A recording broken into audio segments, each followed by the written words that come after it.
Powered by Sports Interaction, Canada Sportsbook. Well, feels like I say at every show, you can't win them all, but it'd be nice if they could win one that I cover. Hello, everybody. Welcome to Game Over Ottawa. For what felt like such a nothing game, there's actually an oddly large number of things to talk about. Um,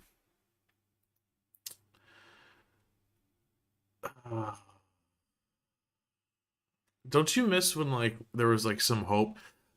Well, actually, that's not true. Like, I think there was hope maybe 2 days ago. I feel like this season has just been a constant flip flop of oh we're doomed as a fan base, followed by oh no there's a shot here.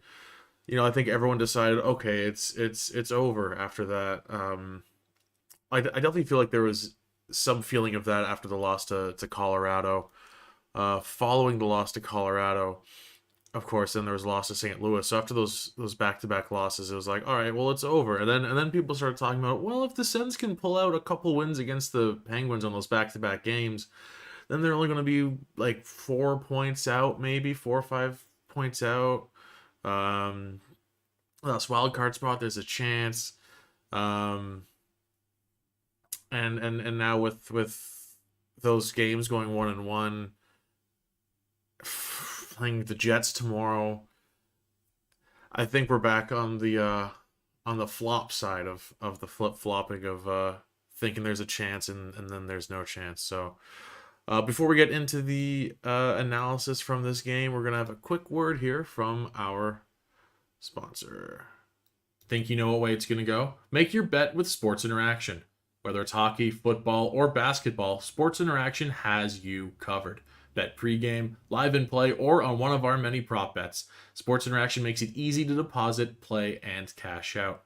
Join now and see all sports betting has to offer. Want to bet? Head to sportsinteraction.com/SDPN. That's sportsinteraction.com/SDPN. 19 plus. Please play responsibly. All right, so where to start with this one? First of all, Sens lose 4-1 to the Pittsburgh Penguins. In a game where both goalies made 40 plus saves, which is which is a substantial number. Okay, well, I'll get into the goalie stuff. I'll get into the goalie stuff after. What I want to focus on is the fact that Matthew Joseph is now actually back in the lineup, being able to play his brother in the NHL, which is a phenomenal story. Love when that can happen.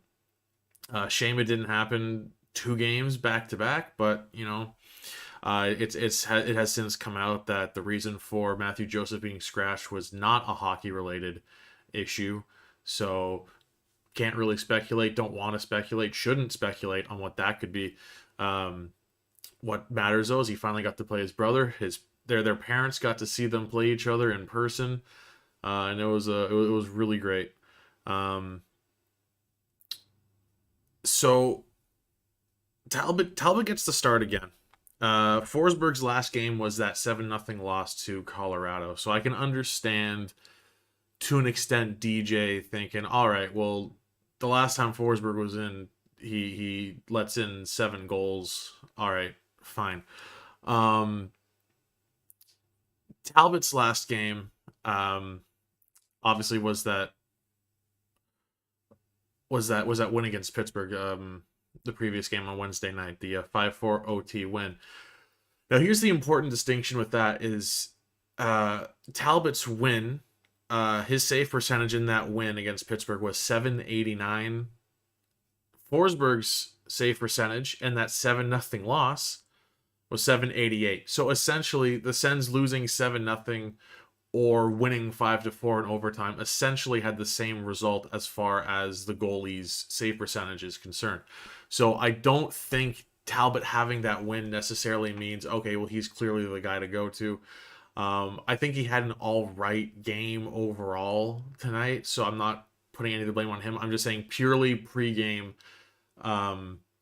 myself and quite a few people thought Forsberg probably should have gotten this start, but we'll see Forsberg tomorrow against the Jets, so see how that goes. Um, so yeah, I don't know. I don't know. Maybe at the end of the day, I mean, on a back to back, in the next two games, both goalies are going to get a start. So I guess it doesn't matter so much who gets which start. But at the end of the day, it is kind of strange to see, a team with two struggling goalies deciding to just really try and run with one rather than, ideally, I think you'd want both goalies to have an even amount of starts, and then hopefully at some point one of them gets hot rather than being like, okay, we have two struggling goalies. Let's just keep starting one and hope he figures it out while the other one just sits away on the bench. Um, so I don't know if I want to go through this goal by goal just because, like, I mean, there's not a whole lot to talk about. I think a few other things I'd rather focus on, um, rather than just kind of doing a play by play on the whole game. The first big thing in the game I think that needs to be talked about is all the talk about Hamonic's penalty. Um, a lot of people are I'm seeing people on both sides of this saying, so context essentially. This is bad. I should know who hit Brandstrom. But essentially, let me take a look at actually Pittsburgh here. I should be able to figure this out based on penalty minutes. It was McGinn, right? So it was McGinn. So Brock McGinn hit Eric Brandstrom, really clean hit along the boards, just leveled him. And for some reason in today's NHL, following a really clean big hit, you gotta go and defend the younger, smaller player that gets hit. I guess I don't completely understand it. Um,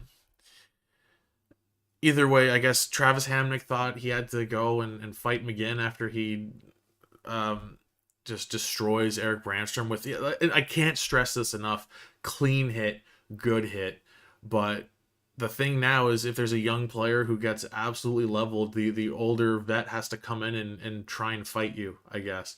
So after McGinn hits Brandstrom, Hamnick comes in, fights him, which first of all is that's a dumb thing. It's a dumb unwritten rule. Like, why does there need to be a fight after every big clean hit on a young player? It's dumb. Um, but what's even dumber than that, and I'm not saying that Hamnick shouldn't have done that. I think it's dumb that he's supposed to. I think the idea behind it makes no sense. Either way, so Hamnick goes in for a fight, um, and then gets a 2-minute misconduct penalty, plus the 5 for fighting, and a 10-minute misconduct. Did I say 2-minute misconduct earlier? My bad. If what I just said makes no sense, apologies. Let me try that again while I take a quick sip of coffee here. So what happened was, let me try that again. Hamnick has to fight him. Has to fight him. I say with huge quotation marks, has to fight him. And so naturally, McGinn walks away with 5 minutes for fighting. Hamnick walks away with 5 minutes for fighting, a 2-minute instigator minor penalty, and a 10-minute misconduct. So, which is so strange because it's really good points on Twitter. When's the last time you saw an instigator penalty called? I remember when they first, a few years back, they were really, really laying into instigator penalties hard. And it's since kind of died down. I guess it's kind of died down with the amount of fighting dying down in the NHL as a whole over the last decade or so. I don't remember how many years ago it was that the instigator penalty really started to show up. I think that was maybe 5-6 years ago, give or take, maybe 7 years ago now. So Hamnick walks away from that fight with 17 penalty minutes. So he's sitting in the box in the second period, which is absolutely nuts. And then that instigator minor that he got ended up being a power play for Pittsburgh, where they scored the first goal of the game. Now, is it partly on Hamnick for taking that penalty? kind of, I think, within context of the fact that it's a penalty handed out that really hasn't been handed out at all for the majority of the season. Because that's like, maybe I'm just in my Ottawa Senators biased bubble here because I watch the Sens more than any other team naturally. But the Sens fight. The Sens are among the league leaders in fights, and I don't know if we've seen an instigator penalty all season in Sens games. So it is really strange that this is the time that the refs decide to pull that one out.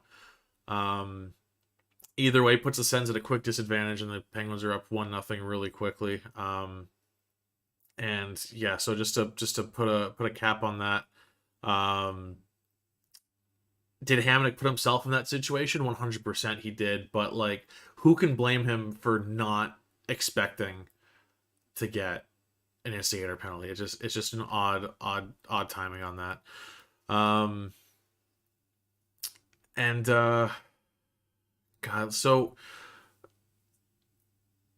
I'll tell okay, so both Joseph brothers, the two Joseph brothers got called for high sticking each other at the same time, which is why you never see calls for high sticking at the same time, partly because it's really tough.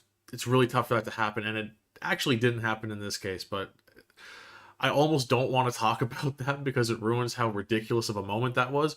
But the two Joseph brothers got called uh, for high sticking each other, so the two of them go off with high sticking penalties each. It was so Matthew got high sticked, and then PO's stick hits himself in the face. It should have been a Sens power play, but the storyline of the Joseph brothers getting called for matching high sticking penalties is very funny, and it makes for a better story, I guess, as untrue as it really is.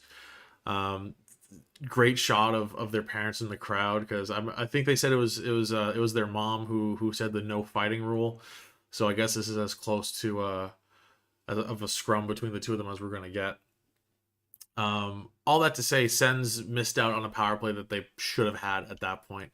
So, and like, and I over the last few years, I haven't been that mad about missed power play chances. There's something about watching a terrible team that you know is gonna finish very low in the standings. You just don't really care about that power play. Like, oh, the Sens went 0 for 2 on the power play instead of 0 for 3 or 0 for 4, like they should have or something, right? But in this case, the Sens came into this game with the third best power play in the league.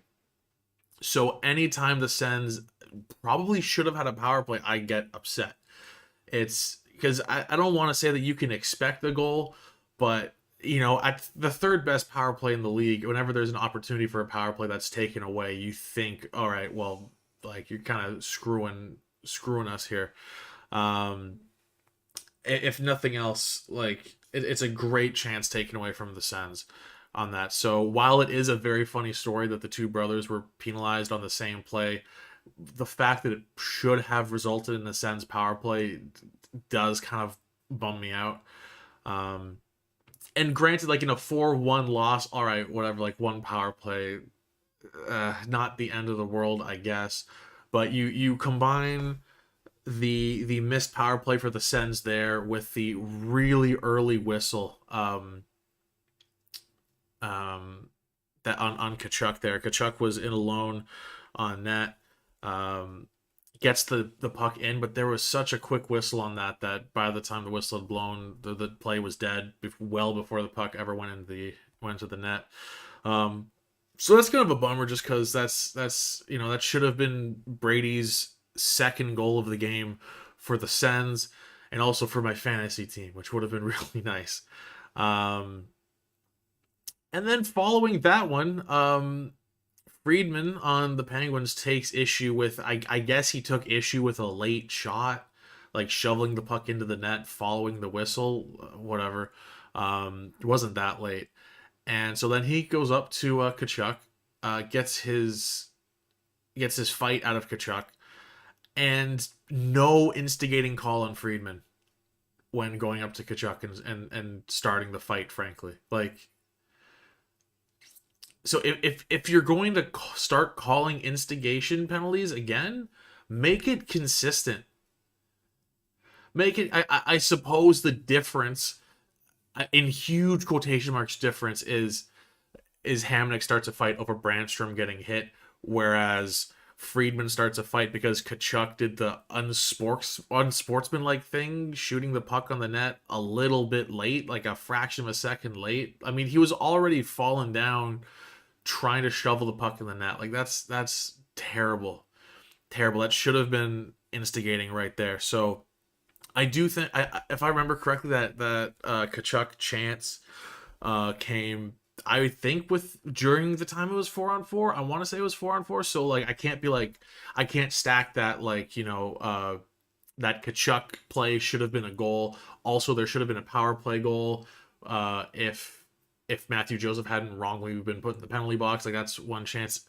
That should have been also an instigating call on Friedman, as far as I'm concerned. If Hamnick was instigating, Friedman was instigating. So I think penalty-wise, the Sens had a bunch of missed opportunities because of the refs, which is a shame because, as rough as a lot of this season has been, the Sens power play it's a beast. Like, the Sens power play is incredible, being third in the league. Also, their penalty kill currently they're in a 3-way tie for 7th on PK, which is wild too. So if someone could teach this team how to play 5-on-5, that would be great. That would be really, really appreciated. Other than that, like I said, both goalies made 40+ saves. It does kind of feel like the Sens are getting goalied. As far as recent games go, they were shut out against Nashville and Colorado. Really great games against them from Tristan Jarry tonight and Jordan Binnington the other day.